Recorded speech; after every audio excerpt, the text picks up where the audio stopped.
Everything you think you know about money is probably wrong. And the crazy part?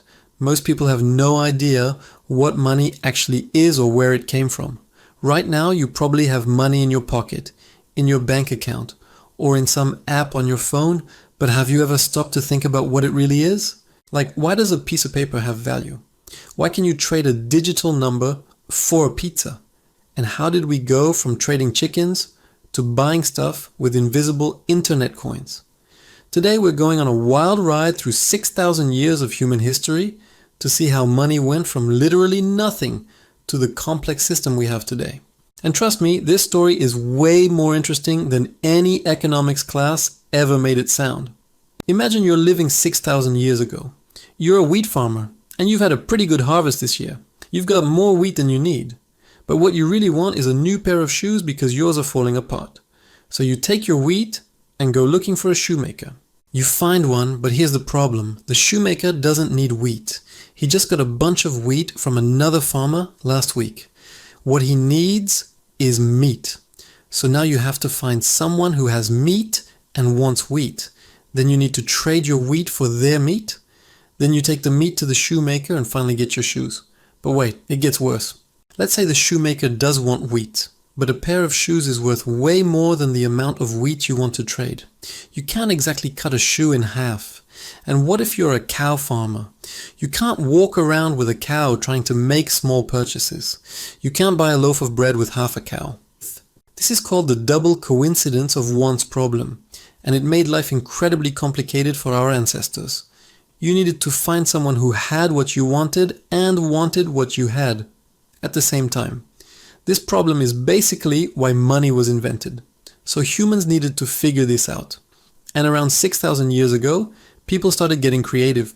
They realized that instead of trading goods directly, they could use something in the middle, something that everyone agreed had value. This is where commodity money comes in. Different cultures pick different things. Some use cattle, some use salt, which is actually where the word salary comes from.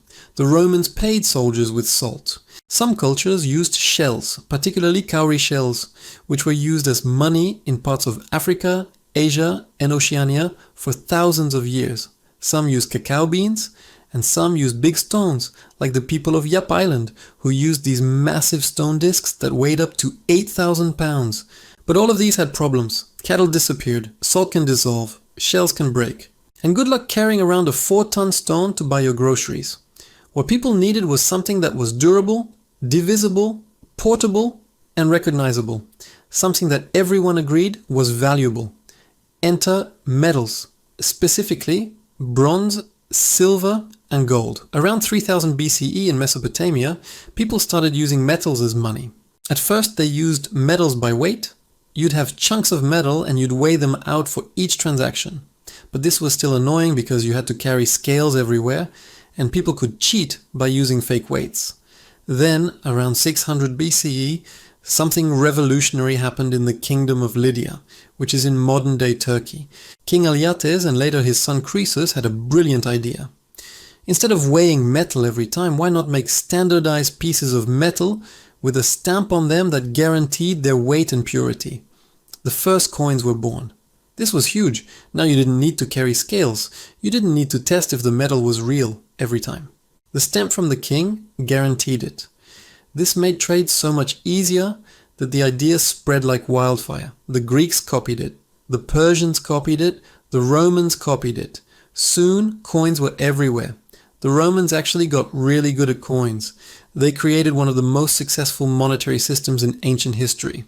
The coins spread across their massive empire. From Britain to Egypt, from Spain to Syria. You could use the same coins in completely different countries. It was like an ancient version of the euro. But here's something interesting.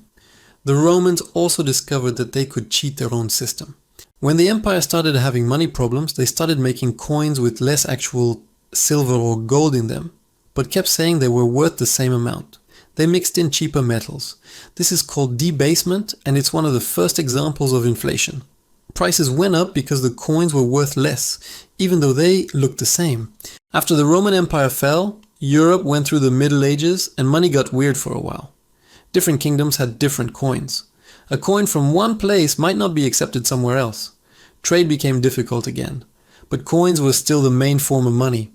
Then, around the 7th century in China, something new happened. Paper money. The Chinese invented paper money during the Tang dynasty, but it really took off during the Song dynasty around the 11th century. Here's how it worked. Merchants would deposit their heavy coins with the government or with trustworthy businesses, and they'd get a piece of paper that represented those coins. Then they could travel around with just the paper, which was way lighter than carrying bags of metal, and exchange the paper for coins when they needed to. This was revolutionary, but it required trust. You had to trust that when you showed up with your paper, you'd actually get your coins back. And you had to trust that the government wouldn't just print a bunch of extra paper. The Chinese government didn't always handle this trust well. Sometimes they printed too much money, causing massive inflation. The Mongol leader Kublai Khan actually made paper money the only legal currency and banned coins entirely in the 13th century. Marco Polo saw this when he visited China and was amazed. Europe didn't have anything like it. Europe was slow to adopt paper money. They stuck with coins for a long time. But in the 17th century, banks started issuing banknotes in Europe. These worked similarly to the Chinese paper money. You'd deposit gold or silver with a bank, and they'd give you a note that you could trade or use to get your metal back later. The problem was that banks realized something sneaky. Most people didn't actually come get their gold back at the same time, so banks could issue more notes than they actually had gold to back up. This is called fractional reserve banking, and it's still how banks work today. They only keep a fraction of the money on reserve and lend out the rest. This created boom and bust cycles. Sometimes banks would lend out way too much, people would lose confidence, everyone would rush to get their gold back at once, and the bank would fail because they didn't actually have enough gold. This is called a bank run, and it happened over and over throughout history. By the 19th and early 20th centuries, most major countries had adopted the gold standard. This meant that their paper money was directly backed by gold. You could, in theory, exchange your paper money for actual gold at a fixed rate. This kept governments from printing too much money because they were limited by how much gold they had. But the gold standard had problems too. It was rigid. During economic crises, governments couldn't increase the money supply to help the economy because they didn't have more gold. During World War I, many countries abandoned the gold standard temporarily so they could print money to fund the war. After World War II, countries tried to create a new international monetary system at a conference in Bretton Woods. They decided that the US dollar would be backed by gold, and other currencies would be pegged to the dollar. This made the dollar the world's reserve currency, which it still is today. But this system didn't last either.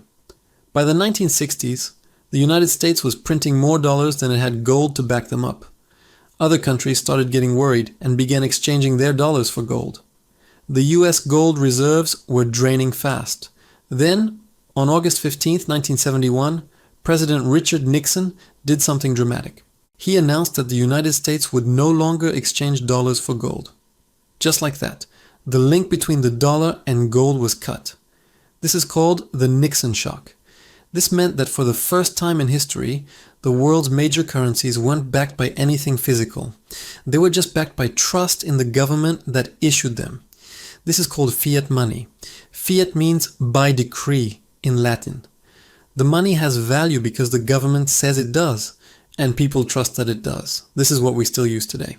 The dollars in your wallet, the euros, the yen, the pounds, none of them are backed by gold or silver or anything physical. They're backed by the government's promise and people's trust in that government. But fiat money has issues too. Governments can print as much as they want.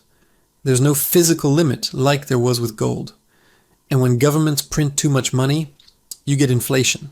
Sometimes really bad inflation. Zimbabwe and Venezuela have had inflation so bad that their currencies became essentially worthless.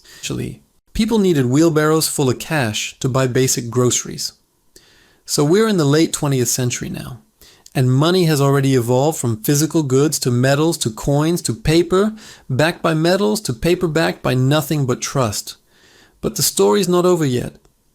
In the 1990s and 2000s, the internet changed everything about how we live, including how we use money. Credit cards had been around since the 1950s, but the internet made digital payments normal. Companies like PayPal, founded in 1998, made it easy to send money electronically.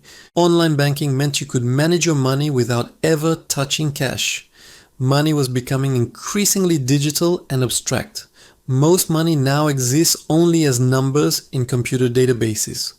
When your employer pays you, they're not handing you cash. They're just changing numbers in a computer. When you buy something with a card or your phone, you're just moving numbers from one account to another. But all of this digital money still went through banks and governments. There was always a middleman, someone in control, someone who could freeze your account, block your transaction, or track everything you bought. Then came 2008. The world was in the middle of a massive financial crisis. Banks that governments were bailing them out with billions of dollars of taxpayer money. People were losing their homes, their jobs, their savings. Trust in the financial system was at an all-time low. And on October 31st, 2008, someone using the name Satoshi Nakamoto published a paper titled Bitcoin, a peer-to-peer electronic cash system. The paper described a completely new kind of money. Digital money that didn't need banks, didn't need governments, didn't need any middleman at all. It used complex math and a technology called blockchain to let people send money directly to each other over the internet. And it was designed so that only 21 million bitcoins would ever exist. No government could print more. No bank controlled it. On January 3rd, 2009, Satoshi mined the first block of the Bitcoin blockchain. In that block, he included a message, "The Times 03 Jan 2009 Chancellor on brink of second bailout for banks." It was a reference to a headline from that day's newspaper, and it was a clear statement about why Bitcoin was created. It was a response to the failure of the traditional financial system. At first, almost nobody paid attention. Bitcoin was just a weird experiment by cryptography nerds. In 2010, someone famously bought 2 pizzas for 10,000 bitcoins. At today's prices, that's hundreds of millions of dollars for 2 pizzas. But slowly, more people started paying attention. Bitcoin had created something that had never existed before. Digital scarcity. You can copy a digital photo infinite times, but you can't copy a Bitcoin. The math and the blockchain make it impossible. This was a genuine innovation. Bitcoin inspired thousands of other cryptocurrencies. Ethereum, which added the ability to run programs on the blockchain. Litecoin, which was faster than Bitcoin. Ripple, which focused on bank transfers. The list goes on and on. Some people think cryptocurrencies are the future of money. They argue that money shouldn't be controlled by governments that can print infinite amounts and cause inflation.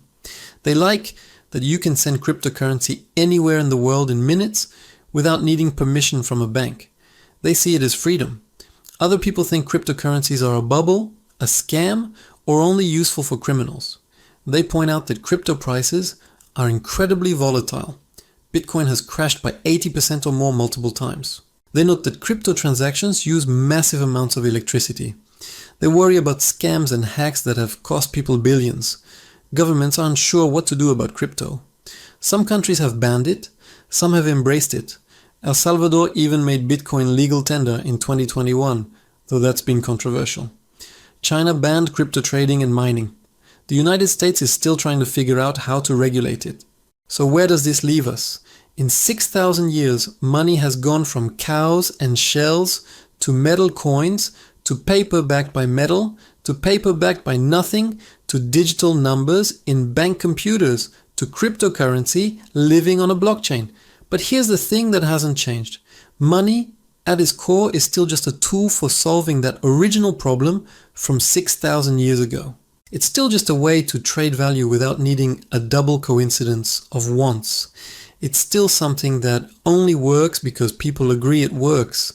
The wheat farmer from 6,000 years ago and someone buying coffee with Bitcoin today are doing the same basic thing. They're using something that everyone agrees has value to get something they actually want. The technology has changed dramatically, but the fundamental purpose hasn't.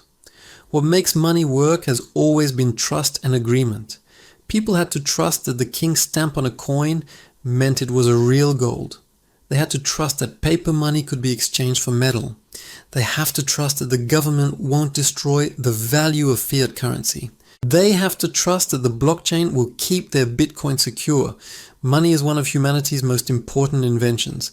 It's enabled trade, specialization, and economic growth that would have been impossible otherwise. Imagine trying to build a smartphone using only barter. You'd need to find someone who makes microchips and wants exactly what you have to trade. It would never work. But money has also caused problems. Wars have been fought over it. Empires have collapsed because of it. People have lost everything because of it. The love of money really might be the root of all kinds of evil, as the saying goes. As for what comes next, nobody really knows. Maybe cryptocurrency will take over and we'll all be using Bitcoin to buy groceries in 20 years. Maybe governments will create their own digital currencies and ban private cryptocurrencies. Maybe we'll invent something completely new that we can't even imagine yet. Maybe we'll go back to trading chickens, though I doubt it. What we do know is that money will keep evolving because human society keeps evolving. The way we exchange value will always adapt to new technologies, new needs, and new ideas about what money should be and who should control it. The 6,000-year story of money isn't over. We're living through another chapter right now. And honestly, that's pretty exciting. Click that subscribe button if you want more history that actually matters.